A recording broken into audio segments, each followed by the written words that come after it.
warahmatullahi wabarakatuh. Berjumpa kembali bersama saya di part 2 dalam perkuliahan hak kekayaan intelektual dengan topik hak merek. Di pertemuan sebelumnya kita sudah membahas mengenai pengertian merek, kemudian regulasi dan konvensi yang berhubungan dengan merek. Kali ini kita akan membahas tentang fungsi merek. Oke.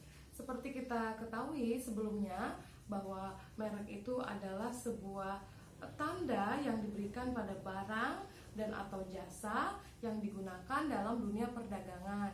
Merek itu bisa berupa nama, bisa berupa gambar, logo, warna, suara, hologram, tanda tangan, bahkan aroma, di mana itu dapat mengidentifikasi barang-barang yang diperdagangkan. Merek itu terbagi menjadi 3, yaitu merek barang, merek dagang, merek jasa, dan merek kolektif.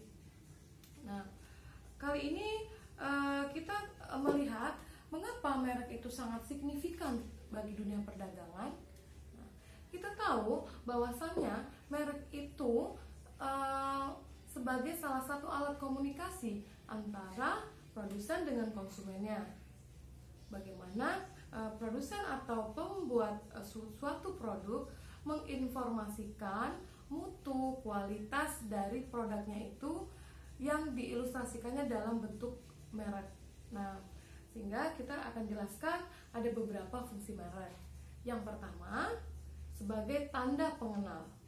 Nah, jadi sebuah barang ataupun jasa dibutuhkan sebuah pengenal untuk mengidentifikasi apa yang terkandung dalam barang ataupun jasa tersebut.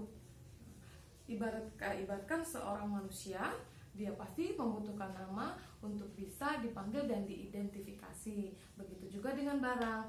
Jadi di antara banyaknya barang yang sejenis misalnya sama-sama merupakan air mineral merek X, merek Y, merek Z, sama-sama terbuat dari air pegunungan misalnya.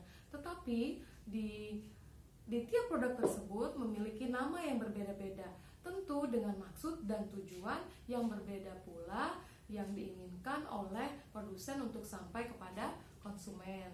Itulah makanya merek memiliki fungsi sebagai pengenal. Yang kedua, merek menghubungkan barang dan jasa yang bersangkutan dari produsen kepada konsumennya. Nah, itulah yang tadi dikatakan bahwa merek sebagai alat komunikasi, di mana dengan sebuah merek terjadi ikatan emosional antara produsen dengan konsumen. Bagaimana produsen menjaga mutu barang dan atau jasanya, dan bagaimana konsumen menikmati barang dan atau jasa yang telah dibuat oleh produsen itu dengan rasa yang aman, nyaman, dan membanggakan. Nah, yang ketiga, fungsi merek adalah sebagai jaminan kepribadian atau reputasi atau kualitas. Nah, kita sering melihat berbagai merek dagang untuk produk sejenis. Setiap kita ketika dihadapkan dengan beberapa merek-merek tersebut, tentu kita sudah harus memilih. Nah, pemilihan tersebut merupakan sebuah jaminan kepribadian. Misalnya, saya memilih produk X itu karena produk X itu sangat cocok dengan kepribadian saya, sangat serasi dengan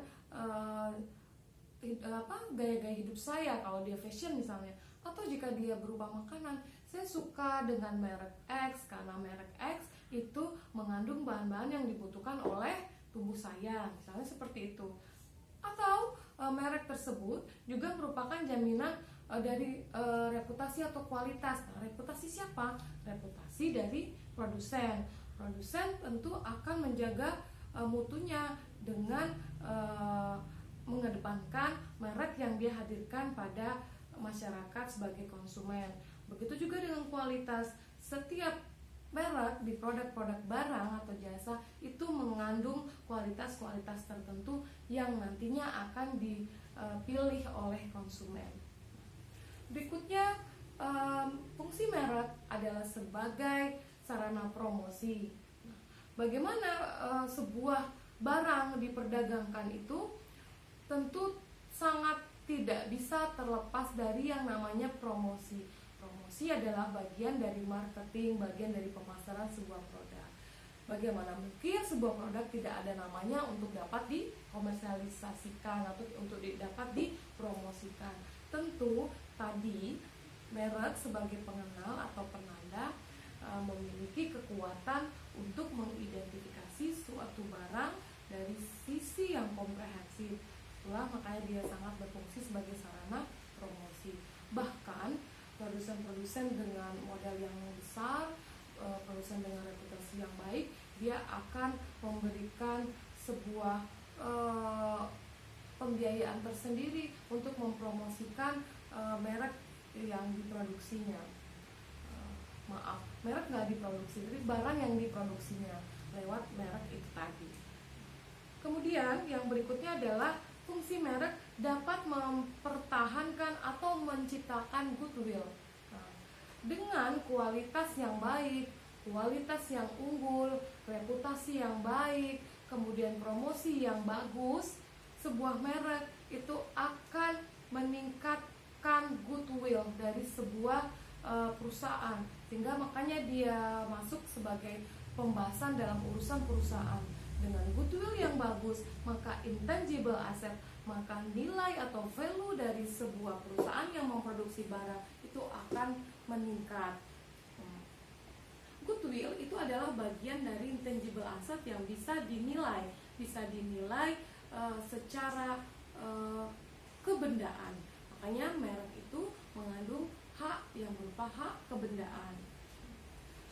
Berikutnya fungsi merek yaitu merangsang pertumbuhan industri dan perdagangan yang sehat. Tentu dengan memberikan tanda pengenal pada tiap produk barang ataupun jasa, semua barang-barang sejenis akan melakukan persaingan secara sehat dengan meningkatkan kualitasnya, meningkatkan mutunya, mendekatkannya dengan konsumen. Kemudian merek itu dapat menghantarkan konsumen ke dalam kenyamanan dalam menggunakan produk. Demikian fungsi merek untuk part ini. Mungkin kita akan membahas beberapa bagian lagi. Terima kasih.